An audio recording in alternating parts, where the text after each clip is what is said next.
Ladies and gentlemen, welcome back to the Realtor Nation Podcast, Episode 2. My name is Ian Hoover, and I am the host of the podcast. And I'm very excited to bring to you, Realtor Nation, a show to help you improve your business. A podcast by a realtor interviewing more successful realtors for other real estate professionals to listen to. My goal is to bring you some of the most successful agents in the business and ask them the questions that every realtor wants to know.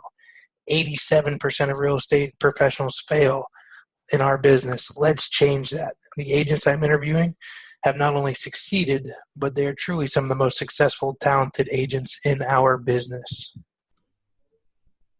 Today, I am with Erie, Pennsylvania's own Fred Amendola. Before we start, I'd like to talk about his impressive resume. 15 years in the wireless industry, the same industry I came from. His first year, he did 21 deals and over $2 million. That's an impressive first year in the business. And this year he's on track to do about $10 million in an area that averages less than $130,000 per deal. So without further ado, I'm very excited to introduce Fred Amendola. Welcome, Fred. How you doing? Good. How are you doing, Ian? Oh, not too bad at all. Thanks for joining me. Thank you. So I'd like to start off by having you talk to me about your journey. What got you to where you're at, and why are you in the real estate industry? Well, as you mentioned, Ian, I was in the wireless industry for over 15 years, and the cellular one. And AT&T bought that company, and that's when I was a regional manager and got downsized. So, being from the area, wanted to stay in the area, and picture 2008, the job market wasn't very good, and so I was out of work for a few years trying to find my way. And the realtor that I've used in the past and gave her quite a few referrals got me into the business. She encouraged me. And to be honest, it was something that I figured I'd do part-time with whatever other full-time gig I'd get. The supplement, because the market up in Erie just wasn't as good, I figured I would have to take a pretty big pay cut. So, but I wasn't working. So even though I thought it might be just a part-time supplement, I threw myself into it, did the online classes, got that done in a month, got my license and took off, and as most know that are in the business, it was the sphere of influence I had to really work.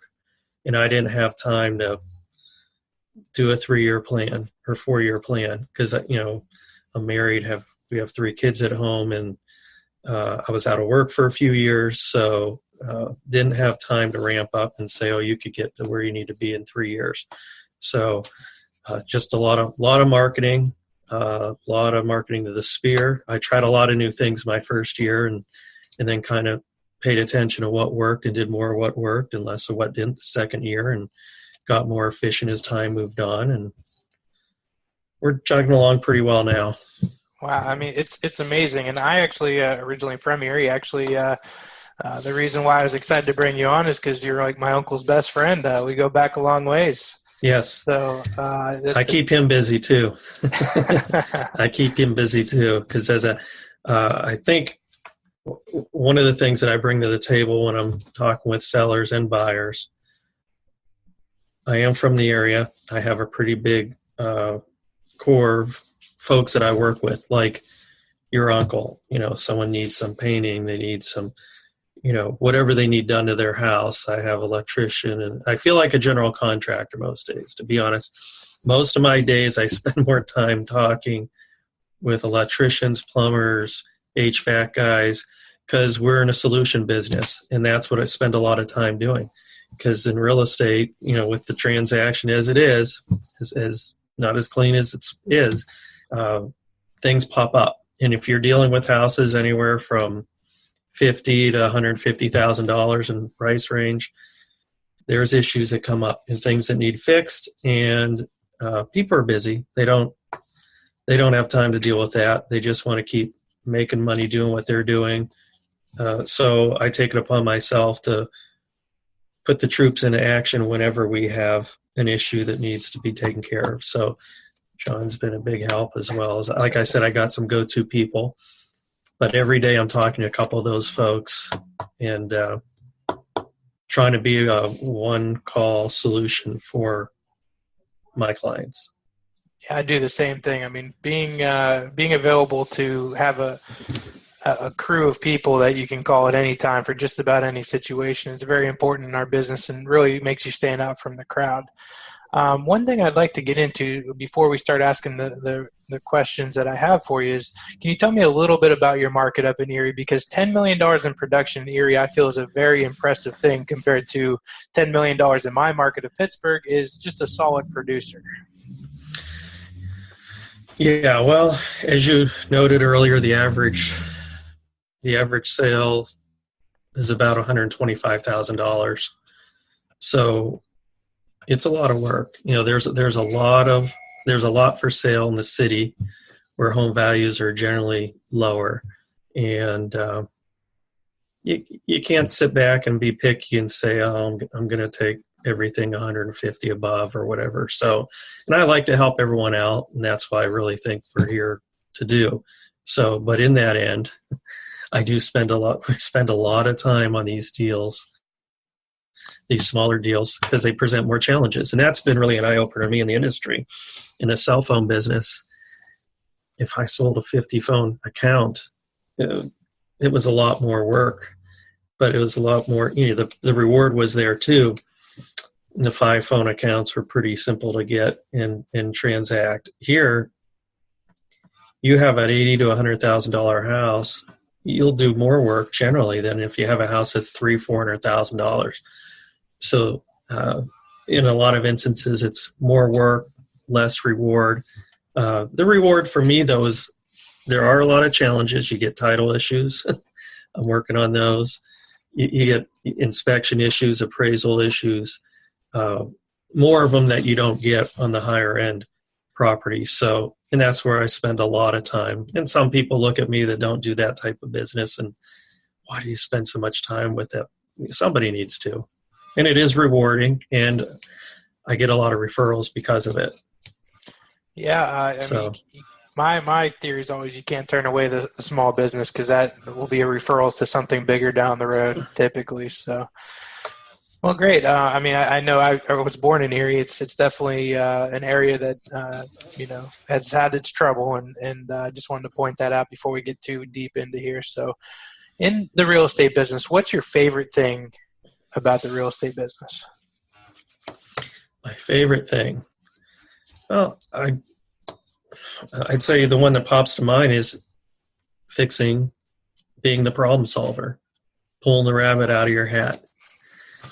I hate when people say, work your magic, Fred, and a lot of time, and believe me, if it's in my control, I'm going to keep pushing. If it's out of my control, I'm going to be pushing somebody else. But I think in any sales business, making that transaction go through that didn't look like it was going to go through is, it's a challenge. It's a headache at times, but that's the most rewarding. Whether it's helping people get into a house or helping people get out from under a house and move on with their life, that's the most challenging and rewarding. It seems like the best agents are the best problem solvers from my experience. That's correct. So what's your least favorite thing about the industry? The inflexibility of the lending process at times.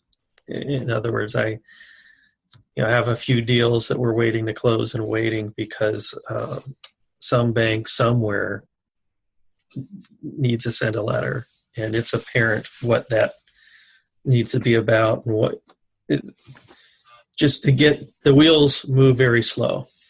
When you get into some larger banks or legal title issues, and it all comes back to underwriters and such that need to look at things. And I understand. I wasn't in the business in 2008 when the market, took a dump and rightfully so. Some people did some things that, from what I understand, should have never happened. But the pendulum has swung the other way, and sometimes these requests are what you see, last-minute requests from underwriting. And I know they're trying to protect themselves and their institution, but boy, it's really gone the other way where it can be frustrating and it's hard to explain to clients. I totally understand that. It can definitely be frustrating. Hopefully there's a middle ground we can someday get to that'll make things a lot easier for us all. But that would be wonderful. But until that, whenever we have these problems, I just remind myself and others, that's why you have us in the business. Because I remember years ago when I wasn't in the business, but I served the real estate business as a wireless provider, a lot of realtors, and they were concerned about the MLS coming and the books going away and then the internet, and they're not going to need a realtor. And I'll tell you what, now more than ever, all the restrictions and everything that came in '08 or after that has made using a realtor just so much. I couldn't imagine doing it without a realtor with all the stuff that comes up these days. So in a sense, it's job security. If it was simple, they wouldn't need us. Right. Well, hopefully what you just said, Zillow is out there listening because they think that they don't need realtors, I guess. So, okay. So in our business, there's a statistic that 87% of agents fail by the 5-year mark. Why do you think that is?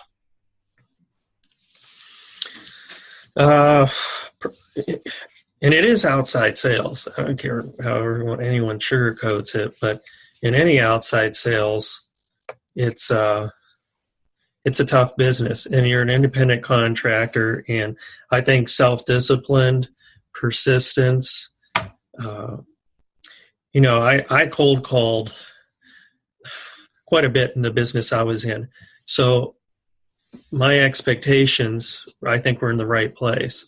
I think a lot of folks get in the business, maybe haven't done that outside sales, maybe they've done retail sales when they're coming to you, and just to be able to dig up that business and stick with it.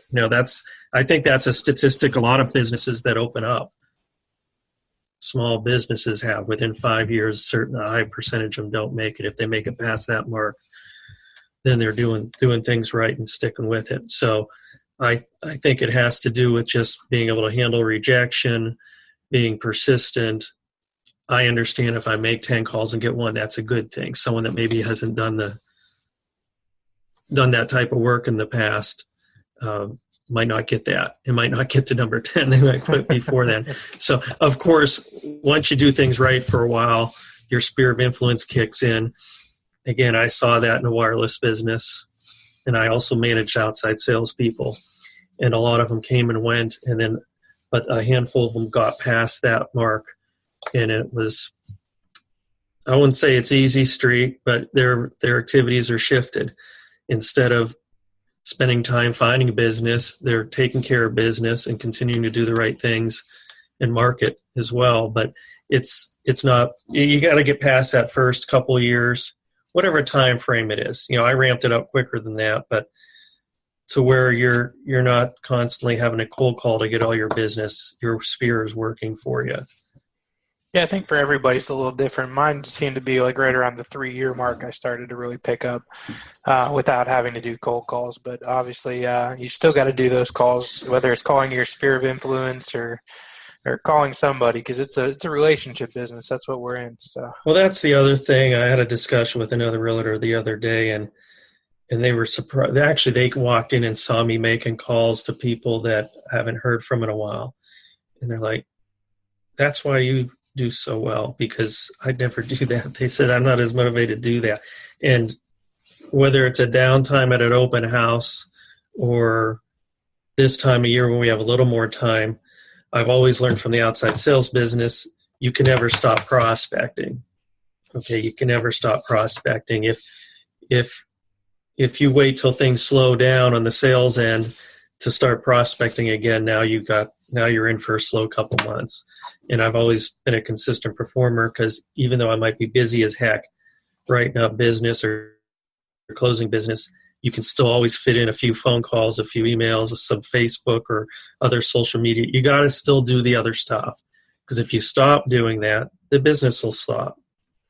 And if you wait too long till you have the time, then it's too late, and then you got a 3 or 4 month cycle of downtime. So, I totally agree with that. You really see the roller coaster if you don't if you're not consistent with those calls and with making connections. So